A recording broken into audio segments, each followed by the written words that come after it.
off last week. Just to kind of summarize, remember we've been talking about Hellenism. You should know the definition. You should be able to say that number one, at its most basic, is the spread of Greek culture. And then, of course, number two, as that Greek culture spreads, it mixes with some of the other cultures that it encounters. Okay? And so I think on the last Monday, we talked about how this affected the various areas where Alexander the Great conquered, okay? And specifically, I do want you to remember, all right, Egypt, not only because the general Ptolemy is descendant, I just wrote Cleo, but I mean Cleopatra, all right, and whatnot, but also because that's where we see the most mixing and the best examples of how Greek culture mixed with Egyptian culture to give us all of these new things. Last time we met on Wednesday, we talked a little bit about how Greek culture influenced the areas where Alexander didn't conquer. But eventually, it does spread into those areas, places like Rome and Carthage, and I put India there, I put partial, because remember, Alexander did conquer a part of India, but not the entire thing, and they weren't there for very long, okay? But in looking at all of these things, remember that some of the effects that we get, okay, number one, obviously, Greek language becomes the language of culture, education, refinement for about 1,000 years, okay? Greek drama, people begin to tell their own stories, and it doesn't matter if you're Greek, you could be Egyptian or Roman or from Carthage, but they begin to use Greek drama to tell, their stories and their history and whatnot. Greek architecture, okay, if you ever wondered why Roman columns and Greek columns look identical, it's because the Romans just ripped them off, all right, and gave them different names, okay? Same thing with religion, okay? Zeus became Jupiter, Poseidon became Neptune, Hermes became Mercury, and so on, okay? We finished off last Wednesday then moving into India. Remember, as I said, Alexander only conquered a small portion of India before he had to turn around and go home. He does leave a power vacuum, all right? And so a man named Chandragupta, who wasn't even part of the warrior class, basically takes control of the area, okay? And eventually is able to conquer all of this green part, okay? Which is one of the first times that India comes close to being unified, all right? It becomes known as the Mauryan Empire. Remember that he tried to conquer the Seleucids, which were Persian Greeks by now. He fails, so then the Persians tried to conquer them. They failed as well, and so they broker a peace treaty where they agree not to fight each other. In exchange, Greek women are sent to India to marry Chandragupta and his high officials. They also send an ambassador named Megasthenes, and this is where we left off on Wednesday. Remember that it is this ambassador who later writes a book called Indica, and this is how we know today all of the things about Indian culture. It's thanks to these Greek ambassador and the other Greeks that lived in that area, okay? So moving on, okay, we're not going to spend a whole lot more time in India, but, okay, obviously Chandragupta dies, all right, his son takes over, he dies, and then of course, finally, the king, a man named Asoka, who is Chandragupta's grandson, he's the one that basically leads the Mauryan Empire to its peak, to everything. And so by this point, just like you can see in the picture, they control everything except for the southern tip of India. As they were working to conquer this area, it's called Kalinga, okay? it's a very brutal war. It's very, very bloody, very, messy. And once Ahsoka kind of comes in afterwards to see the conquered area, he sees all of these dead people, children and women and the whole thing. And he's basically like overcome with guilt at all of the death and destruction this conquest has caused. And he comes to, I guess, like an epiphany where he's basically like, no, I don't want to be responsible for the death of people anymore. And so what he does is he becomes Buddhist. Okay, so the king becomes a Buddhist. And so he eventually then gets the rest of India to adopt Buddhism. Okay, and so we begin to see then some changes in Buddhism.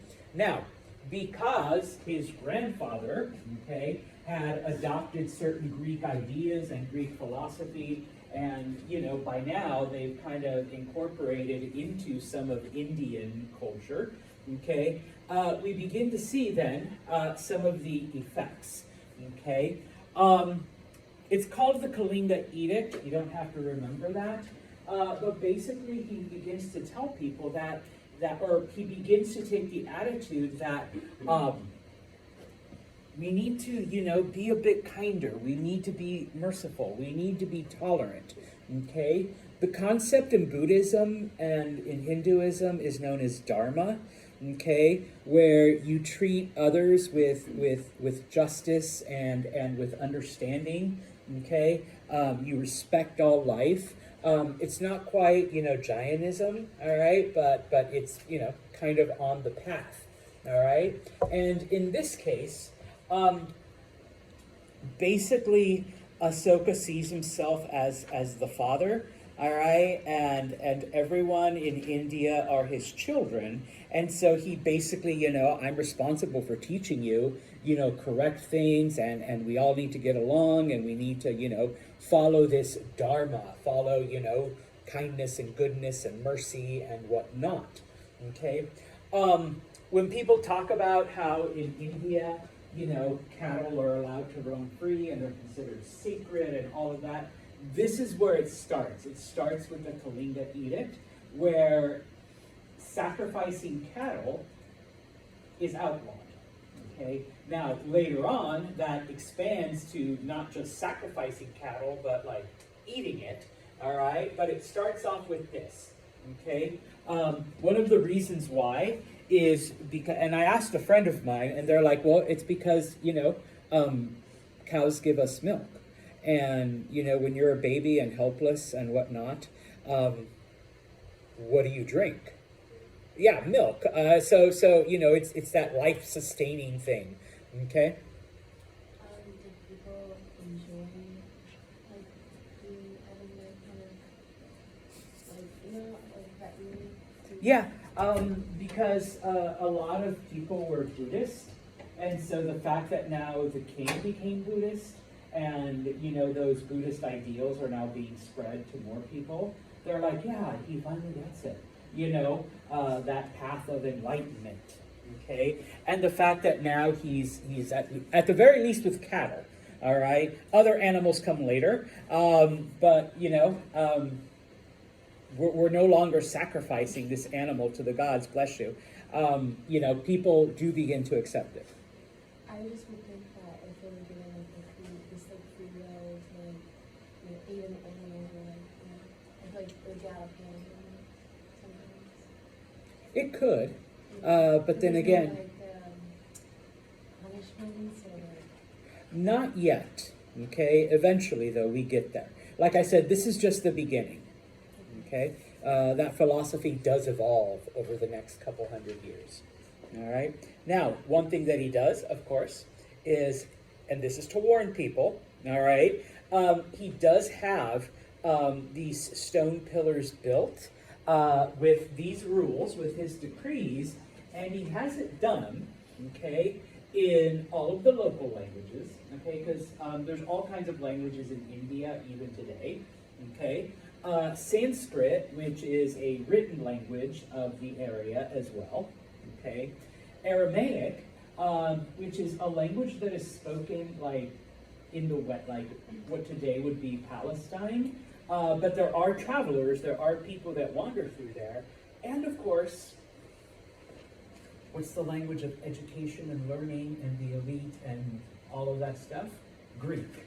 Okay? So basically everyone speaks at least one of these languages.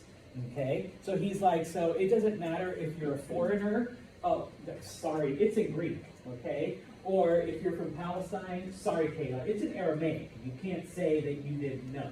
All right? Jose says, hey, I don't speak either one of those. Yeah, but you probably speak one of the local languages, okay? So it's all right there. So yeah, you do get punished for killing a cow or doing whatever, all right? So yes, it does evolve eventually into these rules and punishments and whatnot, okay?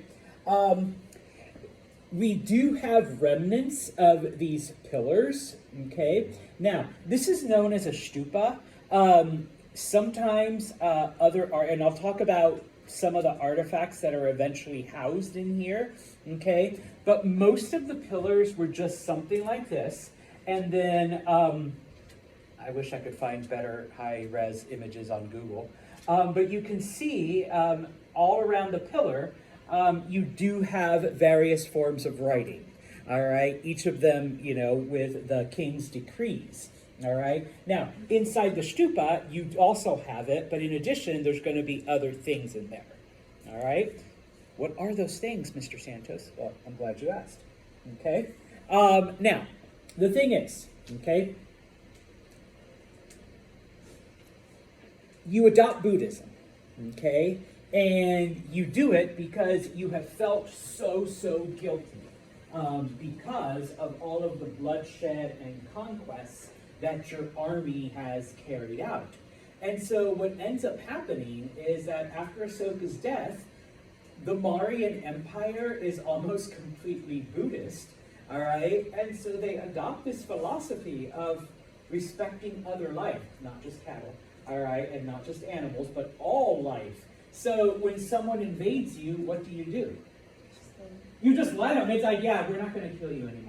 All right, so basically the empire collapses. It's conquered by other people who don't share that philosophy, okay? But on the bright side, I guess, if you're Buddhist, Buddhism spreads, you know? People accept this and adopt this philosophy, okay? Now, the Punjab is a region in the area, okay?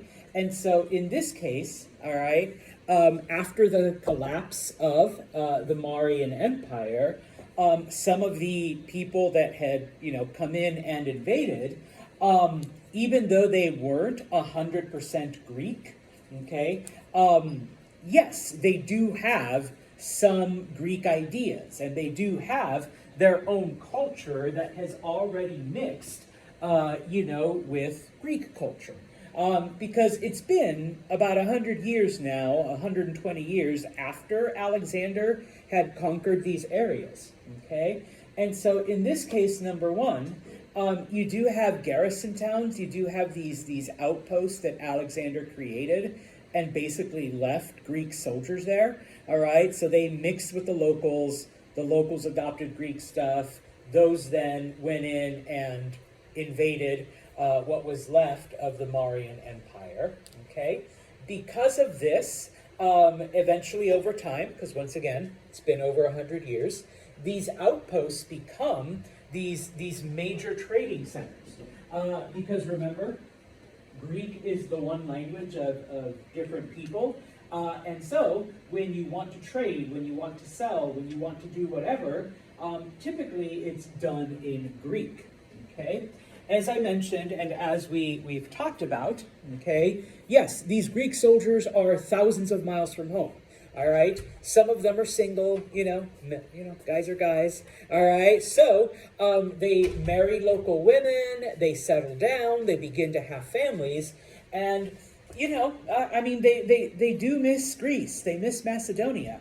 And so not only do they adopt the culture of the women they marry, but they also recreate much of the culture of their own people, okay, and stuff. I love Italian food and Riggies as much as the rest of y'all, but I make my own tacos. I make my own beans, type of thing. No offense, the canned shit from the grocery store, just don't cut it. All right, Santos has to make it.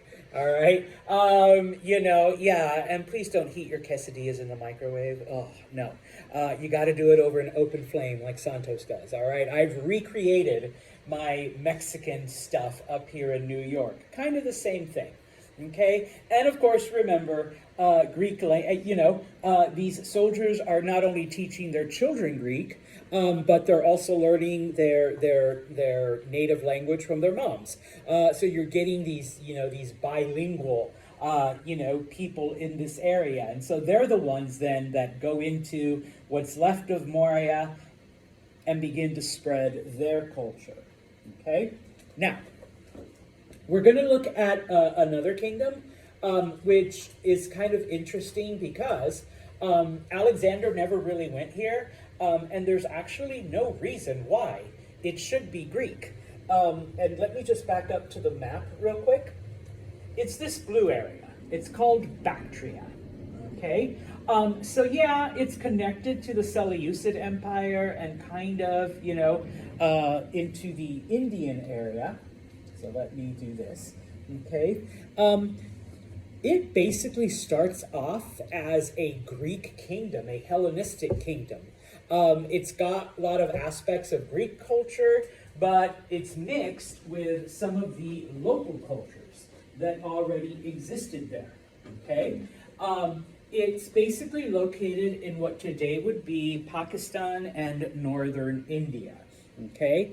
And it's basically an Indo-Greek type of culture that's there, where you have the Indian culture of the locals and the Greek culture of Alexander's men and their descendants now, okay, these half Greek, half Persian people that came in and invaded afterwards, okay?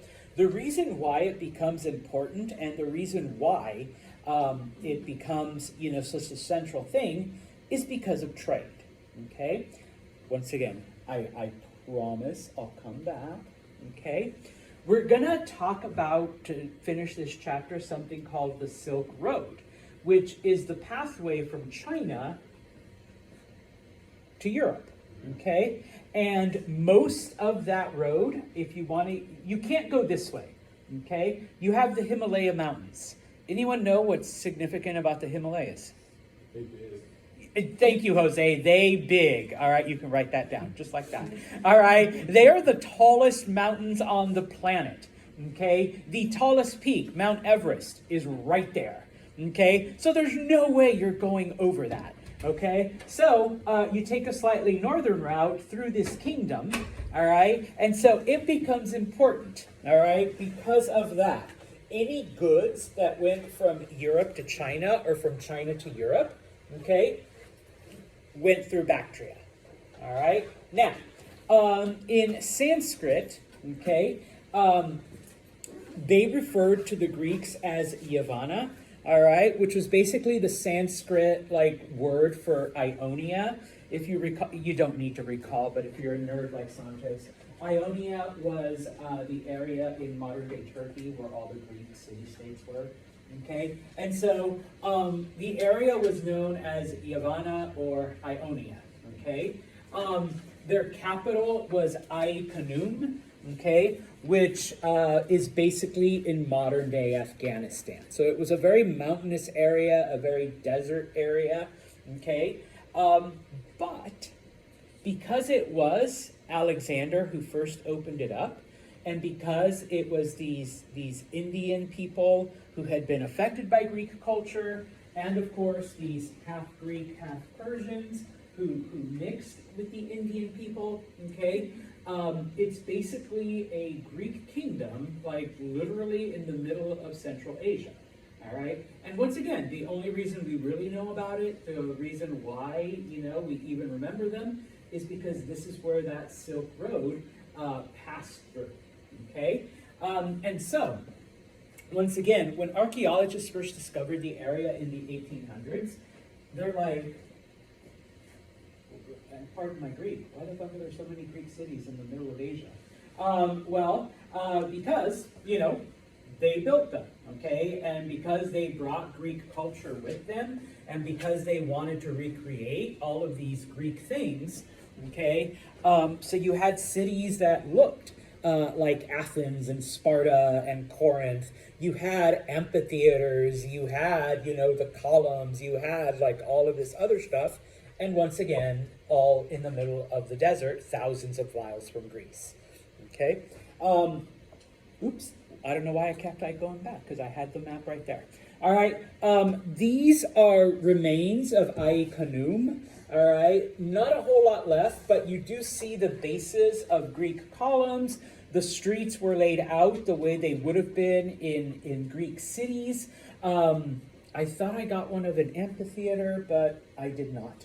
Okay, but yeah, basically you have these Greek cities in the middle of Afghanistan. Okay, which totally surprised archaeologists of the time, but now we understand why they're there. Okay. So are we all essentially like these? Probably, because they did spread out quite a bit, especially you Italians. All right, but yeah. Okay, they did eventually spread out into various areas. So now, we've talked about how Hellenism, how Greek religion and culture, okay, affected, Egyptian beliefs. Now we're going to look at how it affects Buddhism, all right? Because once again, all right, we have Buddhism, influencing some of the early Mauryan Empire, okay? We have Greeks and Indians mixing in Bactria and parts of modern-day Pakistan, okay? And so, remember, once again, just to re-emphasize, a lot of the trading routes, went through India, went through Bactria, okay? There was a group of people known as the Kushans, okay, that eventually end up taking over Bactria and end up taking over parts of India, okay? When they entered these areas, they actually converted to Buddhism as well, all right? It seemed pretty interesting. And so we begin to see then, with the influence of the Greeks and the influence of the Kushans, some slight changes to Buddhism, okay? The first thing, and I mentioned this before, we see that these stupas, which initially only had the different edicts from Ashoka, like don't kill cows, stuff like that, now we begin to see they begin to fill them with relics that supposedly were touched or blessed by the Buddha. Okay, this was the Buddha's pen. It is. Okay, so we're going to put it in the temple next to, like don't kill cows. All right, so we're going to place it in a really nice. Oh, damn, sorry. We're going to put it in a really nice, protected place. All right, and maybe we'll throw in some quotes from the Buddha. Okay, Buddha said to be nice, and so all kinds of stuff. All right. Now, if you think this is unique, it's not. Okay, because a lot of religions do stuff like this.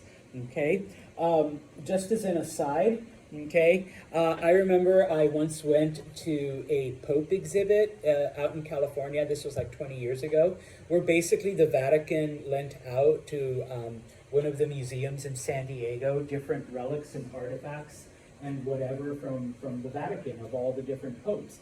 And you could go and you could see like different Pope robes. This was Pope Innocent X. This was Pope, John Paul. This is that they had the Pope Mobile, or like a replica of the Pope Mobile. Some of like the creepiest things though, they had a Pope finger, and I forget which Pope it was. Apparently after he died, they cut off his finger. They thought it was blessed, and so like you could like touch it and you get Pope blessings from a finger. So yeah, there was like all kinds of weird shit like that. Which is kind of like, okay, so it's not just the Buddhists, all right? No offense, Catholics, but, Catholics as well. Sorry, Carter. No, you're fine.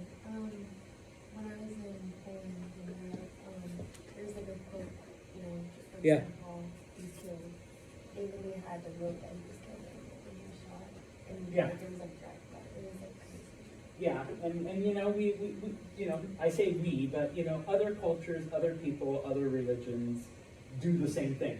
Okay, so the fact that they had this is a pen that the Buddha blessed or that he used to write his memoirs. Okay, let's build a temple and put it behind glass. Okay, now here's where we get the first division amongst Buddhism. Okay. And I just want you to understand, once again, all religions do this, okay? Islam has different branches. Judaism has different branches. Christianity has different branches, Buddhism is no different, okay? So this is the first split. And it becomes known as Mahayana Buddhism, okay? Because in this case, not only are they influenced by the Greeks, but they're also influenced by Mesopotamian ideals and Persian traditions, okay? Just as an FYI, and I don't say this, to be offensive to anyone, but Islam today, women covering their faces, that's actually a Persian tradition, all right? That didn't start with Islam, okay? So in this case, we do see, Persian ideas influencing Buddhism, okay? Under Mahayana Buddhism, okay, people begin to believe that Buddha was, in fact, a god, okay? Whereas in original Buddhism, he was just a teacher, all right? He was just a transmitter of wisdom. Let's see if you remember. What does the Buddha mean? Enlightened one. All right, Mahalia, bonus points. All right, the enlightened one. It doesn't mean the God. All right, so yeah, they begin to believe that Buddha was a god. Okay, number one. Number two, Greeks, Mesopotamians, Persians, do they really care about this whole life, reincarnation, rebirth, moving up the different five varnas? Some of you are going like this already. No, they don't. Okay, because they don't believe in that. Okay, so in this case, they're like, all right, so you believe that we live multiple lifetimes and eventually if we purify ourselves, we can enter nirvana. Good for you. All right, that's nice. Okay, and so in this case, then, Mahayana Buddhism begins to change its doctrine, its theology, so that there are different ways to get to nirvana.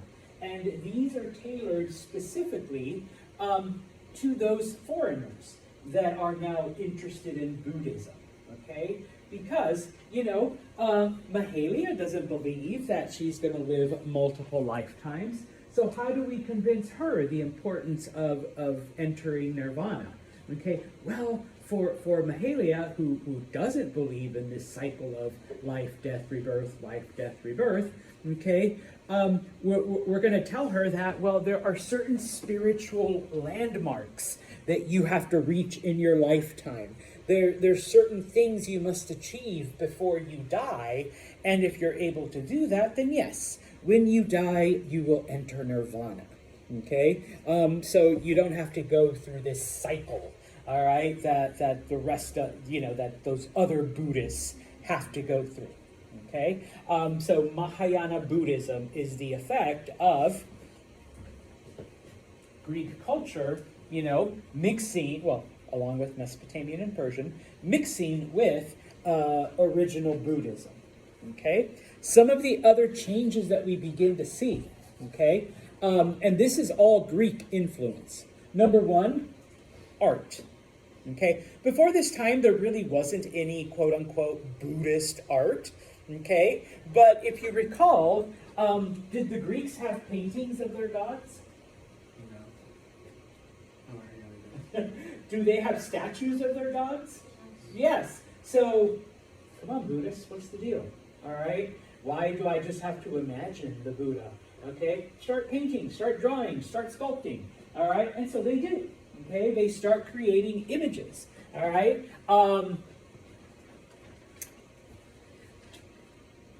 Do we have stories about the Greek gods? Oh, hell yeah. All right. And so it's like, so Buddhists, where's your stories about Buddha?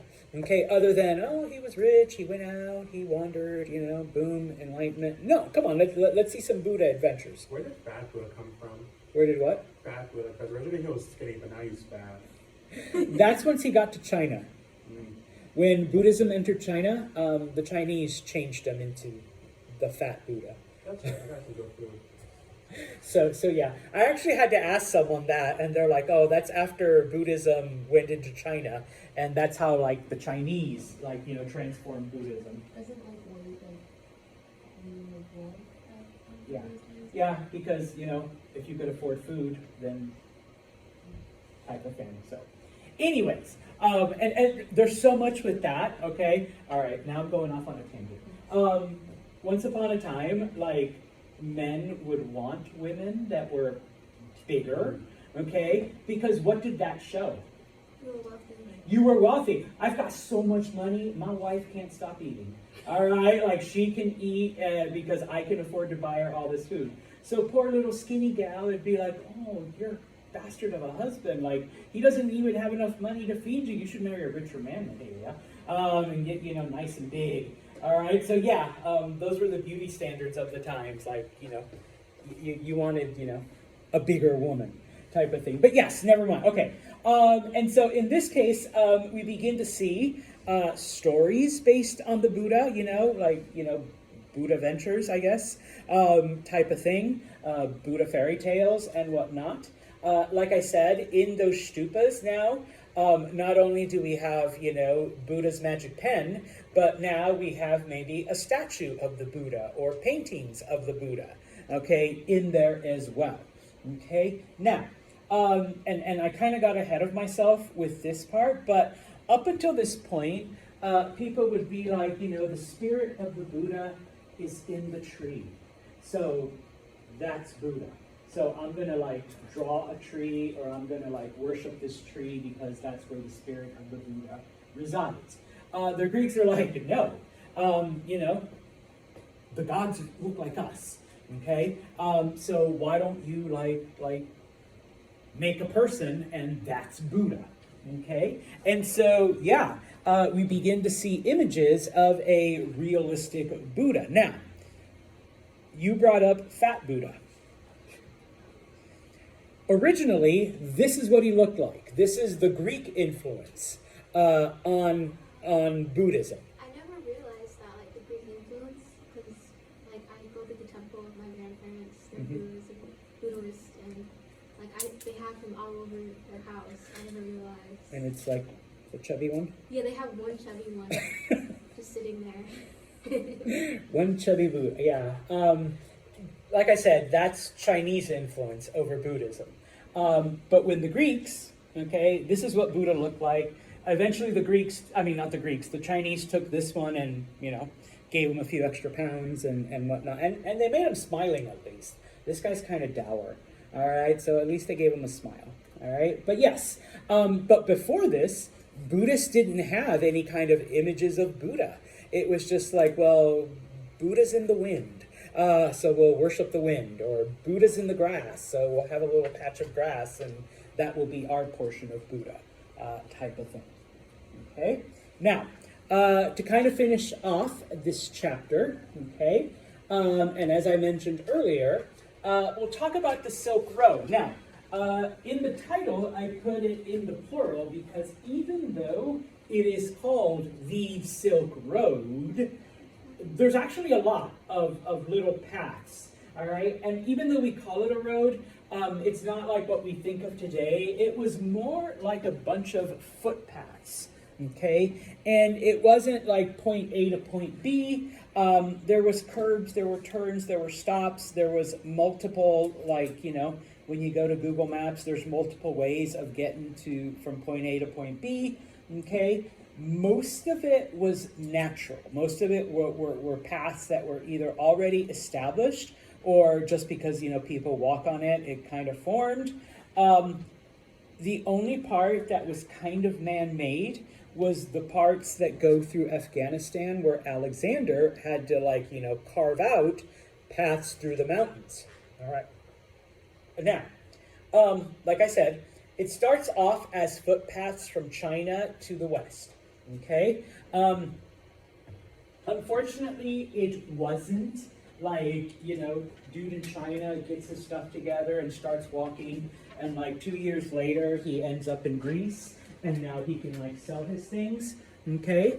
Number one, there were caravans. All right. Groups of people would get together, obviously for companionship, but more than likely for protection. Okay. We call it the Silk Road. Why? What was the main product that left China? Silk. Yeah. It didn't exist in the West. Okay. And so when people from the West encountered silk, they really, really wanted it. Okay. There were other things, okay, gems and foodstuffs and spices and whatnot. Okay. Now, once again, like I said, it wasn't, a bunch of people in China get together, travel for several months, years, whatever, until they get to Greece, and then they trade. But you basically traveled to the next trade town, okay? You buy, sell, barter, do whatever, and then you go back to China. That guy then continues on to the next trading outpost, buy, sell, trade, barter, do your thing. He goes back to his town, and then he continues on, okay, buy, sell, barter, trade, whatever, all right, and so on and so forth. So, yes, the silk started in China, but it would go through several different hands before it finally reached the West, okay? Now, when it got to Persia, okay, they just used the Royal Road, the one that Darius had built a couple hundred years back. It was still around. It was still there. Okay, so that made it easy. Okay, and such. Okay.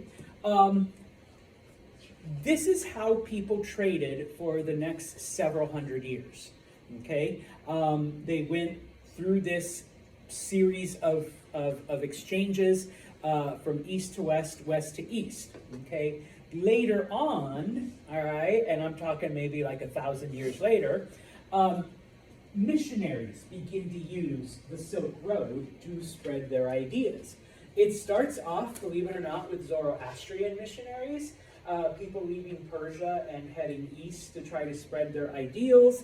Of course, Buddhists, this is how it gets to China and chubby Buddha, okay? Buddhists take the road into China to spread Buddhism. And then, of course, later on, once Christianity is established, once Islam is established, then, Muslim missionaries, Christian missionaries use the road to try to spread their faith into other areas. Were they just like advertising the religion? No, they would obviously sit down with people and teach, okay? What Buddhists, I don't want to say devious, all right? Buddhists were like the smartest ones because they would build monasteries along the sides of the roads and allow people to stay there like overnight for free. Well, once you're inside the Buddhist monastery, guess what you're going to be exposed to? So, the Buddhist monks would teach them. They'd have Buddhism everywhere. But otherwise, the other missionaries, they'd encounter people. It's like, hey, have you heard about Jesus? Have you heard about Muhammad? All right, like, have you heard of Ahura Mazda? Type of thing, and just start teaching. Okay. Now, and so, just to show you, the orange portions here are the various, and this is why I put it in the plural, silk roads. Okay, so there were various paths that you could go. The orange ones are the main ones. Obviously, eventually, people would break off into other areas. So once you reached, for example, Bactria, you could head south. And those are some of the green roads that you see that eventually break off from the Silk Road. Okay, later on, we'll talk about ocean travel. And so people begin to, they take a boat as far as India, then they connect with the Silk Road. you know, and continue on.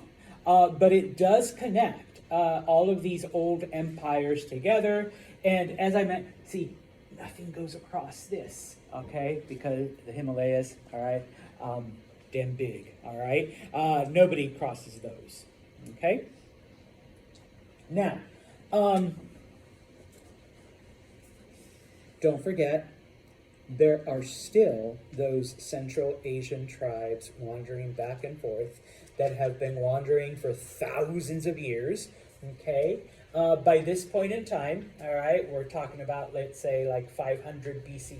No, I'm sorry, 300 BCE, okay? There is a group known as the Kushans, okay? But just as an FYI, not just the Kushans, but other groups, okay, they're still wandering, they're still raiding and pillaging and plundering. They'll still come south when there's natural disasters, or when they, you know, gosh, we've killed and pillaged everything around here. I guess maybe we have to trade now, okay? And sometimes they would find these societies that had either been abandoned or had been weakened, and so they would just settle in the areas, okay? One of those, okay, are the Kushans, all right?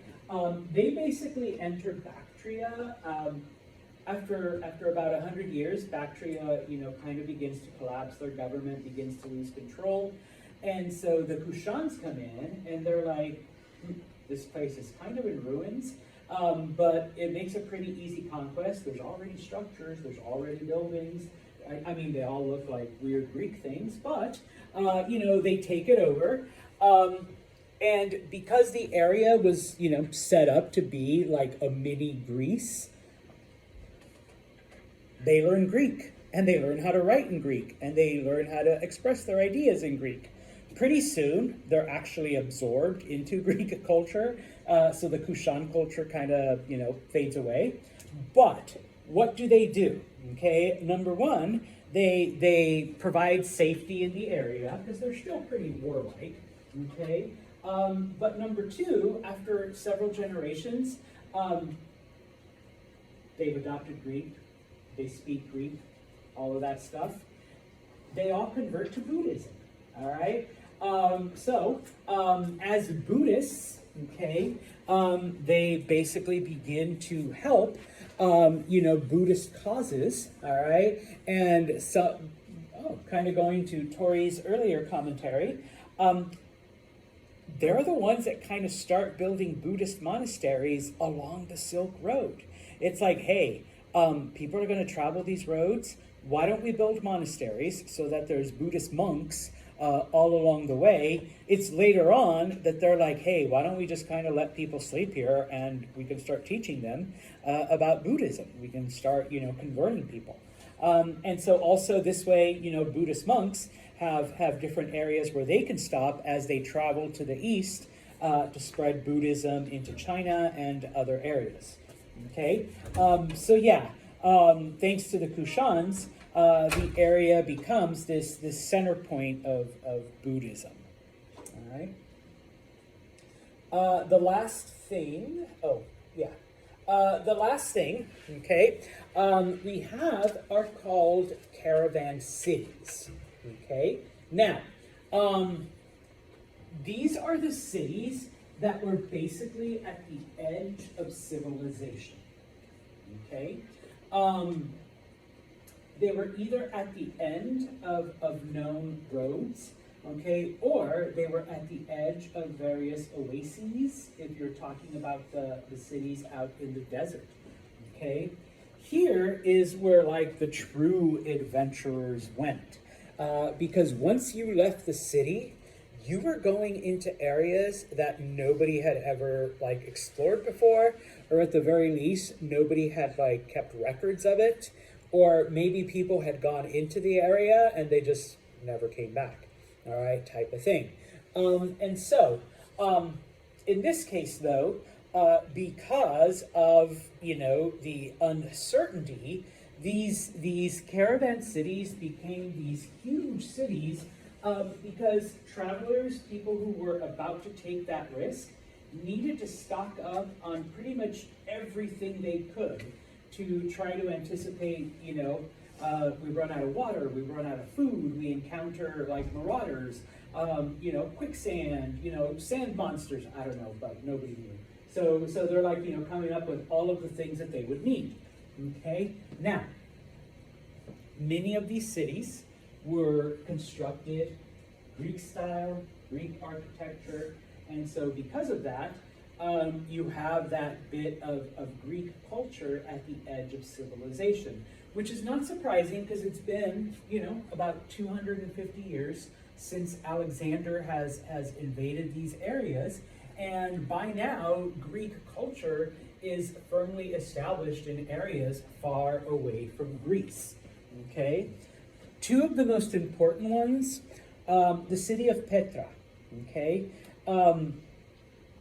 If you wanted different spices from the east, you went to Petra, okay? Now, in addition to being a marketplace for spices, okay, you had various shrines. It was a religious center, okay? And of course, all of these shrines, whether it was Buddhist or whatever, heavily influenced by Greek philosophy, okay? Those theaters that were there, guess what type of theater you were going to see? Greek theater, yes. So you could be out in the middle of nowhere and catch the later, a good Greek drama, all right?